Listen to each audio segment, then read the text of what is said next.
This is the weekly check-in form, and this is a place where I will get you to record various pieces of information over the course of the week, and it allows me to kind of get a complete overview in terms of how the week's gone. Because let's be honest, what gets measured gets managed, and I like to dig a lot deeper and focus on other factors outside of diet and nutrition, such as digestion, stress levels, and also quality of sleep, because these factors alone and in isolation can have a massive impact with regard to weight loss over the course of the week and throughout this process. So I'll expect you to be completing data through each of these sections every single evening. So just set aside 5 minutes in the evening to go through your statistics. It's an editable PDF form, which means you can save it as you go along, and you would save a new copy every single week when you kind of start fresh. So I'm going to quickly run through. It's fairly straightforward. So obviously you put week one at the top, client name on the right hand side, and then put the date of the day of that week. Your body weight will be measured first thing in the morning. So wake up, go to the toilet, use the same scales in the same place at the same time using the same clothing. We need to have consistency across the board. At this stage, morning HRV is not a major concern. We can discuss that at a later date, but definitely if you do have a heart rate monitor, keeping track of a resting heart rate will also give us a good idea of your cardiovascular health.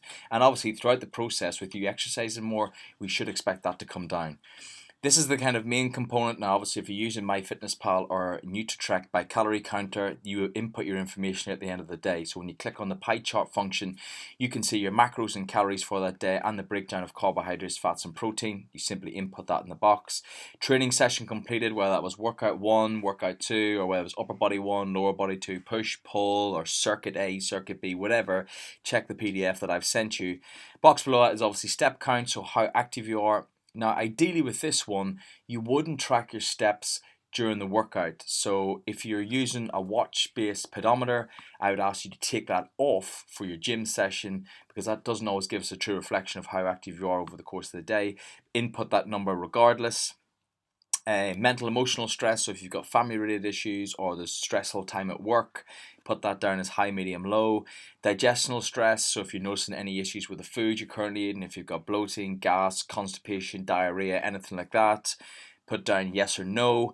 And then you would also follow that up in the box below with a bit of a detailed description, so I kind of know what's going on behind the scenes. It may be that we have to revert back, and then we can look at some of the foods you've been consuming to see if they're causing digestional issues or if there's other factors that may be to blame. The very bottom here we have amount of hours sleep, so basically list down how many hours of sleep you're getting, and then I want you to rate that out of 10. Ideally we want to be at that upper threshold. A 10 out of 10 would be where you go to sleep and you wake up in the exact same position you went to sleep, zombie-like sleep. It's very rare, it does happen, but that's to give you a marker with regard to 10. Obviously, for those who are parents and have kids who may be waking up during the night, that's going to be a different ball game, and sleep quality may drop. But again, it's just something to be aware of. And only when you start to track this information can you be aware of the quality of your sleep, and we can look at ways we can improve that. With regard to the paragraph in the bottom, provide me with as much detail as possible. If any of these jump out as a red flag, or if you've had any other issues, then this is your opportunity to document that in the bottom. What you'd then basically do is click save on a Sunday, and you would email that across to me on a Sunday evening. My designated check-in day for all online clients is on a Monday, and I've got a block of time set aside to sit down and go through those.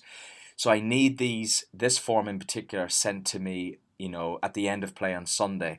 If you want that feedback turned around within 24 hours, I need it to me on Sunday evenings. And that's kind of your check-in form. Save a new copy every week, set aside 5 minutes at the end of every day, save and send on a Sunday evening, and I will then record some feedback and get across to you. I think it's fairly straightforward. If you get any questions, just shout. But from my point of view, I like to look in depth at everything that's going on around the scenes, kind of assess that big picture with regards to getting you the best possible results.